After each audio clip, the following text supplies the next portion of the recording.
Stephen Hawking. आप एक ऐसे आदमी की कल्पना कीजिए जो चल फिर नहीं सकता, बस व्हील चेयर के सहारे ही इधर उधर आ जा पाता है। ऐसे व्यक्ति के बारे में जानकर आपको तब और ज्यादा हैरानी होगी जब आपको पता चलेगा कि वह बोल भी नहीं पाता, लेकिन यह जानकर कि वह व्यक्ति कोई और नहीं बल्कि संसार के महानतम वैज्ञानिकों में से एक है, आप अपने दांतों तले उंगली दबाए बिना न रह पाएंगी।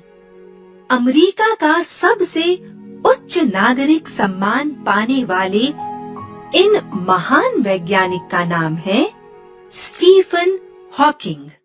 इनका जन्म 8 जनवरी सन 1942 को ऑक्सफोर्ड, इंग्लैंड में हुआ था।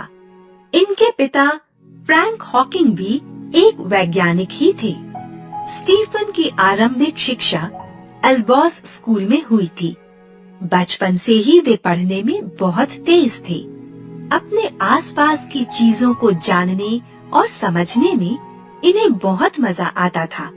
जब भी इन्हें कोई खराब रेडियो या घड़ी मिल जाती तो वे उसे ठीक करने बैठ जाते। पढ़ाई का क्रम समान रूप से चलता रहा और सन 1959 में स्टीफन ने ऑक्सफोर्ड विश्वविद्यालय में प्रवेश लिया। ऑक्सफोर्ड विश्वविद्यालय से अपनी पढ़ाई पूरी करने के बाद स्टीफन ने कैम्ब्रिज विश्वविद्यालय में प्रवेश किया और भौतिकी में शोध करने लगी।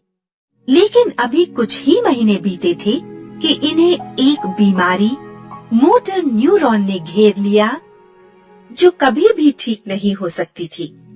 इसके कारण इनका चलना फिरना बंद हो गया। अब व्हील चेयर ही हमेशा के लिए उनका सहारा बन गई। इसी दौरान इनकी मुलाकात जेन वाइल्ड नामक एक लड़की से हुई, जिससे आगे चलकर इनका विवाह हो गया। सन 1966 में स्टीफन हॉकिंग को कैम्ब्रिज विश्वविद्यालय से पीएचडी की डिग्री प्राप्त हुई। लेकिन फिर भी स्टीफन ने कैम्ब्रिज में अपना शोध जारी रखा। मात्र 37 वर्ष की आयु में वे लुकासियन प्रोफेसर के पद पर नियुक्त किए गए। इस पद पर पहले प्रसिद्ध वैज्ञानिक न्यूटन और बाद में डिराक भी रह चुके थे। अपने व्याख्यानों और लेखों से स्टीफन ने दुनिया भर के विज्ञान प्रेमियों को खूब प्रभावित किया है। अपने एक व्याख्यान में स्टीफन ने कहा, हमारा ब्रह्मांड निरंतर फैलता जा रहा है। जैसे किसी गुब्बारे पर 2 बिंदु बना दिए जाएं और उसके बाद गुब्बारा फुलाया जाए तो वे बिंदु एक दूसरे से दूर होते जाएंगे, पर रहेंगे गुब्बारे पर ही। यही बात ब्रह्मांड और ग्रहों पर भी लागू होती है।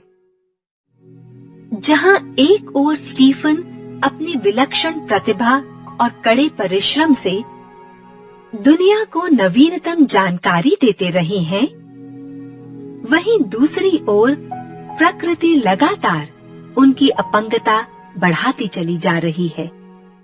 सन 1985 में इन्हें भयंकर न्यूमोनिया हो गया। इस बार इनके बोलने की शक्ति भी चली गई। ऐसे में उनके सामने एक गंभीर समस्या खड़ी हुई। इस समस्या के हल के लिए उन्होंने एक छोटा सा कंप्यूटर अपनी व्हील चेयर के साथ लगवाया और एक स्पीच सिंथेसाइजर भी इस कंप्यूटर के साथ लगवा दिया। अब उनके शरीर में केवल इतनी शक्ति है कि वे कीबोर्ड के बटन दबाकर इधर उधर आते जाते हैं और साथ ही स्पीच सिंथेसाइजर की सहायता से लोगों के प्रश्नों के उत्तर भी देते हैं। इतनी विकट विकलांगता होने के बावजूद उन्होंने हार नहीं मानी। उनमें गजब का आत्मविश्वास देखा जा सकता है। समय समय पर वे विदेश यात्राएं भी करते हैं।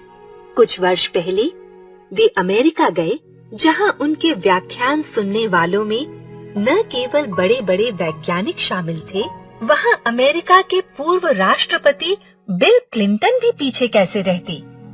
A brief history of time पुस्तक के माध्यम से उन्होंने आम पाठकों को ब्रह्मांड के तमाम रहस्यों के बारे में साधारण शब्दों में समझाने की चेष्टा की है।